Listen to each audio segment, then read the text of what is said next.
Quand le médecin m'appelle, je vois les patients soit en consultation, soit en hôpital de jour. Il est important pour nous soignants de bien faire comprendre aux patients que nous avons la possibilité et le devoir même de leur proposer ce choix. C'est un moment d'échange où je leur explique comment ça se passe et ce qu'est le traitement à domicile et ce qu'on attend d'eux. Il existe la possibilité d'administrer le produit par voie intraveineuse ou par voie sous-cutanée et de l'administrer à l'hôpital, en hôpital de jour notamment, ou au domicile. Ce film doit faire passer un message important, c'est l'autonomie et la flexibilité. Ce qui permet de pouvoir proposer le meilleur traitement possible à chaque étape de développement de l'enfant ou à chaque étape du parcours de vie du patient.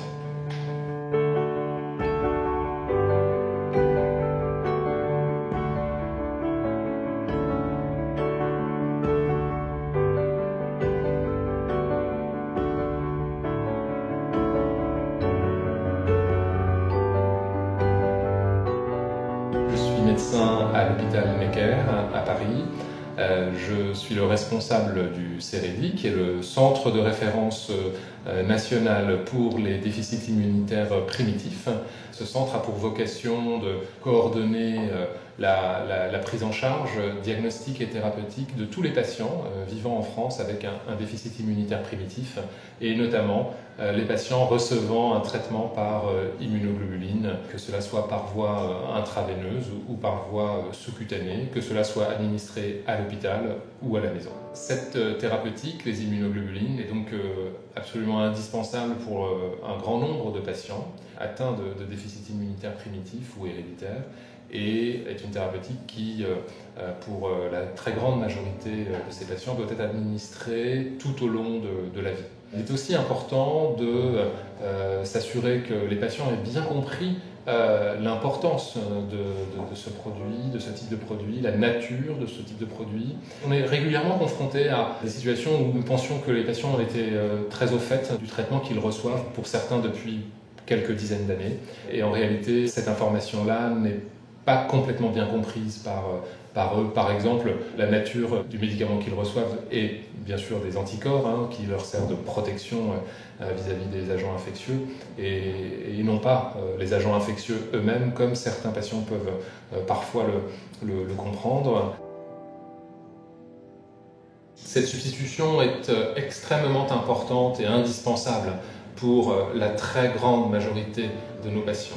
Sans celle-ci, il y aurait un nombre considérable de complications de nature infectieuse, bactérienne essentiellement, virale parfois aussi. Cette substitution par immunoglobuline offre une pléiade de choix avec un message important qui est qu'il y a une flexibilité qui doit être gardée à l'esprit de nous, soignants, médecins, infirmières qui œuvront auprès des patients au quotidien, pour pouvoir les accompagner au mieux au cours des différentes étapes de leur vie, des différentes étapes du développement notamment des enfants que nous prenons en charge.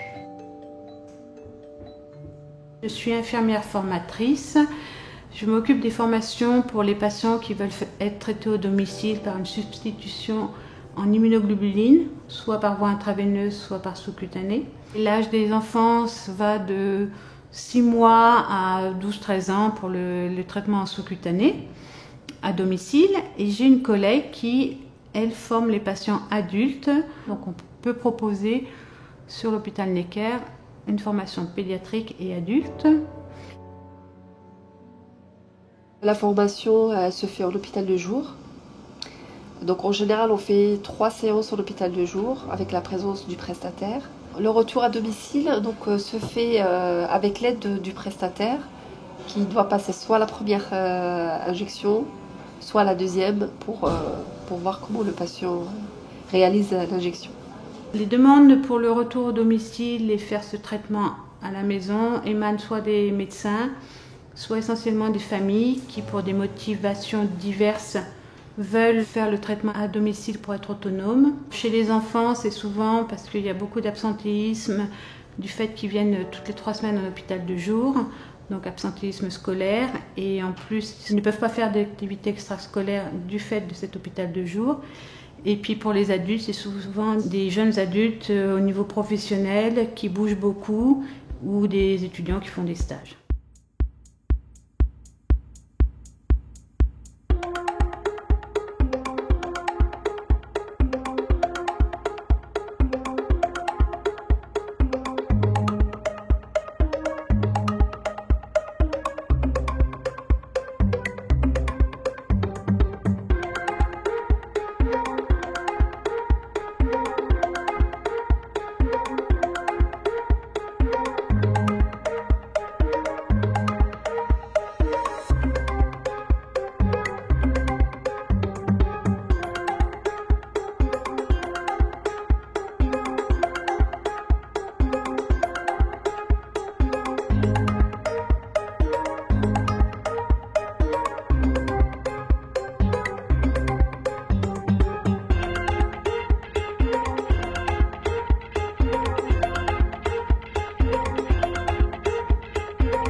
Nous avons voulu montrer que l'autonomie apportée par ce traitement d'immunoglobuline sous-cutanée à domicile apportait une grande autonomie aux familles. Entre autres, en pédiatrie, ça permettait aux enfants de participer aux activités extrascolaires, aux parents de se retrouver en famille sans avoir cette coupure en hôpital de jour toutes les 3 semaines. Et pour les patients adultes, pouvoir gérer leur temps dans leur milieu professionnel. Nous avons donc fait ce film également à destination des patients afin qu'ils aient plus d'informations sur ce traitement, sur ses différentes modalités et notamment sur le choix qui existe entre toutes les voies d'administration et le fait que l'on peut passer d'une voie à l'autre, d'un lieu d'administration à l'autre, et que cela, bien sûr, n'est pas figé tout au cours de la vie. Ce qui est important, c'est de poser des questions auprès des personnes qui prennent soin de vous, médecins, infirmières, et ne pas hésiter à dire qu'à un moment donné, au cours de votre vie, il est préférable pour vous ou pour votre enfant de passer à la voie intraveineuse alors qu'on était à la voie sous-cutanée ou réciproquement.